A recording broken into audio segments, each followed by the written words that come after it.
Ahoy there, YouTube! We're back again for more of our Gencon Bonanza Explosion Blood coverage. Here live at Gencon 2019. Thanks in part to all of our amazing Kickstarter backers.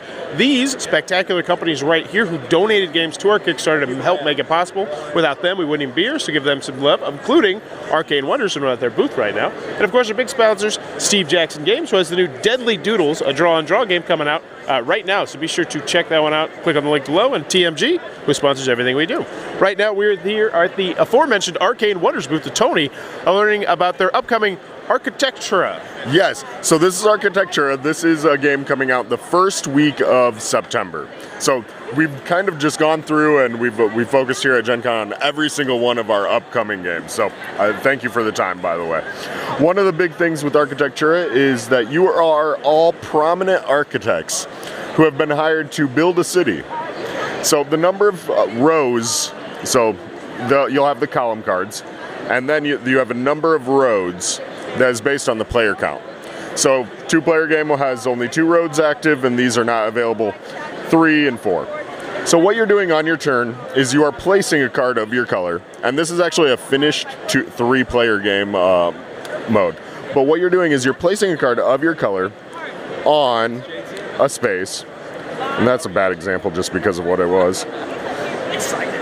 And in this case, let's say I played a 3. That's why I said mark it. Played a 4. And then you played a 7 right beside it.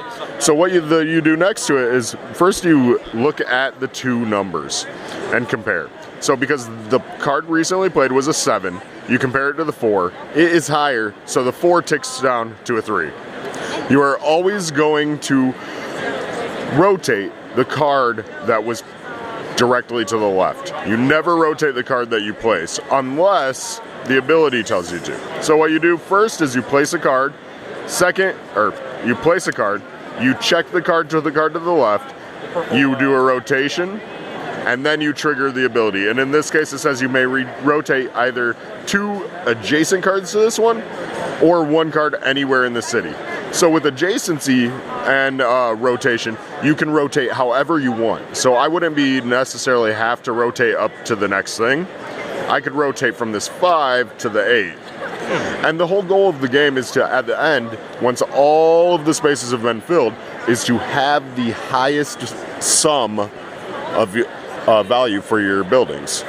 So you'd look across and you'd add up, then tally up all of your numbers, and it would tell you what your score was in the game.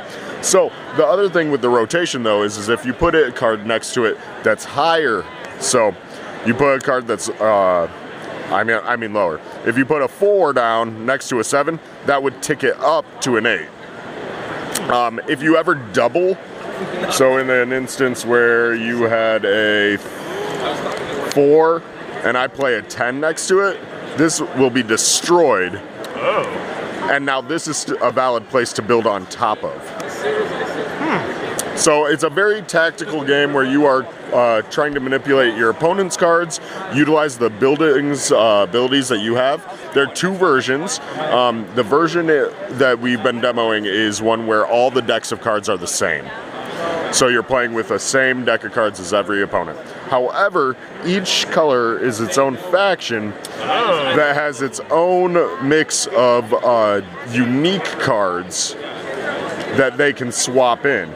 So if you were in this instance wanting to swap in cards for yellow, you would have to choose the card that has the same number and remove it from the deck and then replace it with the new card. So you can build a limited number of set different types of decks utilizing any number of these cards for varied replayability and different abilities. So yeah, it's $19.99 coming out first week of September, and the playmat's actually a promotional item that we've been selling at the show. And it will be available in limited quantities outside of shows, either as promotions to retail or a limited retail release. So, yeah. Very cool. Architecturia. If it looks like it might be your cup of tea, be sure to check that one out. If you're enjoying what we're doing, click on the subscribe button down below and in the comments below. Let me know, would you be a good architect? I would not. at all. I can't even use a hammer efficiently. I've been kind of Yeah. I don't think that's what they do. They don't use the hammer, do they? They do the drawing, right? I'm a bad artist too, so Yeah, if you're trying to use a hammer, I bet you are. For me personally, yeah, I'd suck too. I'm a terrible artist. Well, I know the guy that's flowed. You'd be a good architect, and as always, thanks for your time, you two.